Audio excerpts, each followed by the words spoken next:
അങ്ങനെ ഞങ്ങൾ റെസ്റ്റോറൻറ്റിൽ പോയി മനസ്സ് തുറന്ന് അങ്ങോട്ട് സംസാരിക്കുകയല്ല, കഴിക്കുകയാണ് ചെയ്തത് കേട്ടോ. വേറൊന്നുമല്ല ഞങ്ങൾ ഓർഡർ ചെയ്തതേ, ഒരു മന്തി റൈസും വാങ്ങി, ഒരു വലിയൊരു ഫിഷും വാങ്ങി കേട്ടോ. ആളെന്തൊക്കെ പേര് പറയുന്ന കേട്ടോ, എന്താണെന്നൊന്നും എനിക്കറിയില്ല. എന്തായാലും ഞങ്ങൾ കഴിക്കാൻ തന്നെ തീരുമാനിച്ചു. അപ്പം ഞങ്ങൾ 3 പേരേ ഉള്ളൂ. എൻ്റെ ഫ്രണ്ട് ഉണ്ടായിരുന്നു, പിന്നെ മോളുണ്ടായിരുന്നു, ഞാനുണ്ടായിരുന്നു.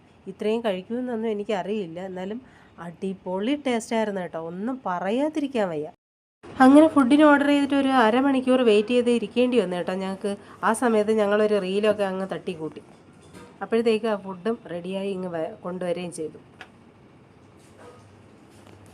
നമ്മുടെ അശോകന്റെ മോളില്ലയോ അമ്പളേ, നീ പണിക്ക് വന്നെങ്കിൽ പണി ചെയ്യണം. പറയട്ടടി, അല്ല അശോകന്റെ മോൾ ഒളിച്ചോടിപ്പോയത്. അതാ പറഞ്ഞ പണിക്ക് വന്നെങ്കിൽ പണി ചെയ്യണം. അല്ലാതെ കണ്ട് മറ്റുള്ളവരുടെ കുറ്റവും കുറവും എന്റെ അടുത്ത് പറയരുത്. അതെനിക്ക് തീരെ ഇഷ്ടമല്ല. ഞാൻ പറയുന്നില്ല കേട്ടല്ലോ. ഏതശോകന്റെയാ? അത് വടക്കേല്. അയ്യോ, ഇവിടെ താഴെ. അന്യരുടെ പരദൂഷണം എന്ന് പറഞ്ഞാൽ സ്ത്രീകളെ സംബന്ധിച്ച് ഏറ്റവും വിലപ്പെട്ട ഒന്നാണല്ലേ. അപ്പം ഞങ്ങളും അങ്ങനെ ഒരു പരദൂഷണം പറഞ്ഞതൊന്നും അല്ല കേട്ടോ, റീലെടുത്തതാ.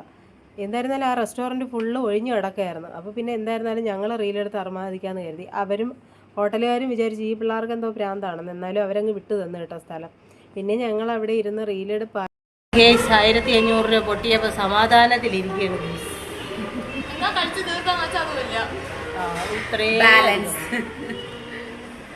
ഇവിടെ പാത്രത്തിൽ ഇതേ ഉള്ളൂ. അപ്പൊ ഞങ്ങൾ എന്തായാലും ഈ ഒരു മന്തി വാങ്ങി ഒരു ഫിഷ് വാങ്ങിയിട്ട് കഴിച്ച് തീർത്തില്ല. ഒരു 4-5 പേർക്ക് എന്തായിരുന്നാലും കഴിക്കാൻ പറ്റും. പിന്നെ റേറ്റൊക്കെ നിങ്ങൾ അറിഞ്ഞല്ലോ. ഇത് മാത്രമല്ല, പല പല ഐറ്റംസ് ഇവിടെ ഉണ്ട്. ഞങ്ങൾ ഓർഡർ ചെയ്തത് ഇതാണെന്ന് മാത്രമേ ഉള്ളൂ. പിന്നെ പുതിയ റെസ്റ്റോറൻ്റ് ആയതുകൊണ്ട് തിരക്കും വളരെ കുറവാണ്. അതിവിശാലമായിട്ടുള്ള ഒരു റെസ്റ്റോറൻ്റാണ് കേട്ടോ. റെസ്റ്റോറൻറ്റ് മാത്രമല്ല ഇവിടെ ഉള്ളത്, ഇതിന് ബേക്കിലായിട്ട് 50 പേർക്കൊക്കെ പങ്കെടുക്കത്തക്ക ഒരു ഓഡിറ്റോറിയം കൂടി അവർ ചെയ്തിട്ടുണ്ട്. അതിവിശാലമായിട്ടുള്ളൊരു കാർ പാർക്കിംഗ് സൗകര്യവും അവിടെ വാഹന പാർക്കിംഗ് സൗകര്യവും അവിടെ ചെയ്തിട്ടുണ്ട്.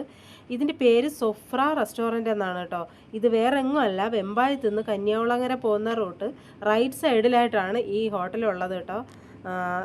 കന്യാകുളങ്ങരയിൽ നിന്ന് വെമ്പായത്തേക്ക് വരുമ്പോൾ ഇടത് സൈഡിലുമാണ് കേട്ടോ. അപ്പം വെമ്പായത്ത് തന്നെയാണ്, വെമ്പായം ജംഗ്ഷൻ തന്നെയാണ്. പറ്റുന്നവരൊക്കെ അവിടെ കയറി ഫുഡ് അടിച്ച് നോക്കുക കേട്ടോ. സൂപ്പർ ഐറ്റങ്ങളായിരിക്കും അവിടെ ഉള്ളത്. ഞങ്ങൾ പ്രൊമോഷന് വേണ്ടിയിട്ടൊന്നും അല്ല ഈ വീഡിയോ എടുത്തത്.